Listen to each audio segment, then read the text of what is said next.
Hello everyone, welcome to Lion Homes private limited property channel. आज आम आसीचु Bhubaneswar one of the best location Patrapada Bhagabanpur DN Regalia mall ठारू मात्र 1.5 kilometre distance रे हमर प्रीमियम प्लॉट अच्छी जहाँकि 3570 स्क्वायर फीट एरिया। चलंतु वीडियो टी को शेष जाए देखिबा। नमस्कार। फ्रंट रे जो बिल्डिंग अच्छी ताकू देखि आपण माने जानि पाउथिबे ये हला पात्रपड़ार डीएन रिगालिया मॉल। से डीएन रिगालिया मॉल साइड रे आमे एंट्री करिकि जाउचंती हमरो डेस्टिनेटेड प्लॉट आडू को।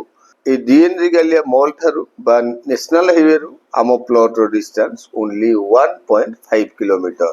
लेफ्ट हैंड साइड रे रहिला बीडीए रो हाउसिंग एरिया एंड ए बीडीए एरिया जोडी शेष हो जाउची सेइठू राइट की गोटे रोड अच्छी जो रोड रे आमे गले एगेन नेशनल हाईवे रे बाहरी परिबा।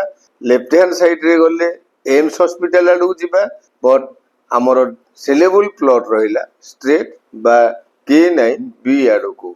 सो आमे देखंतु एई छकरू स्ट्रेट आगु आगु जाउचंती। एठी लेफ्ट राइट जेती लैंड आमे देखुचंती ऑल आर प्राइवेट एरिया।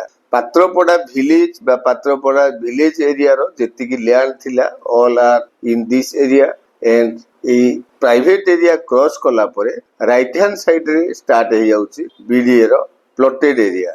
आपण मन जदि जानिथिबे एम्स हॉस्पिटल रो गोटे चौड़ा रोड आसिकी ए लेफ्ट हैंड साइड रे बाहरुची ताकू क्रॉस कला परे आमे आसी पहुंची जाउचंती पात्रपड़ा रो मिलन पड़िया रे एंड राइट हैंड साइड रे रहिला पानी टंकी। से पानी टंकी क्रॉस कला परे स्टार्ट हे जाउची बीडीए रो K9 बी प्लॉटेड प्रोजेक्ट।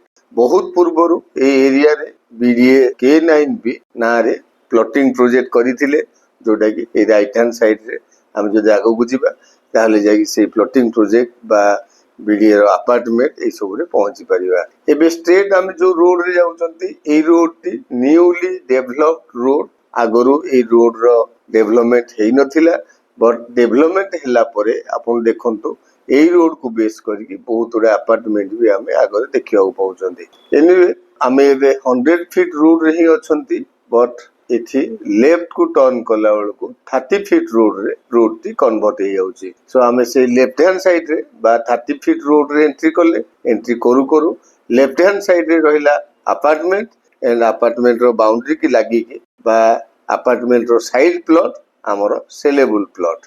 देखंतु आम प्लॉट रो गोटे साइड रे रहिला अपार्टमेंट रो बाउंड्री एंड ऑपोजिट साइड रे आपण मन देखंतु ऑलरेडी डिमार्केशन वाल कंप्लीट हे सारिछि।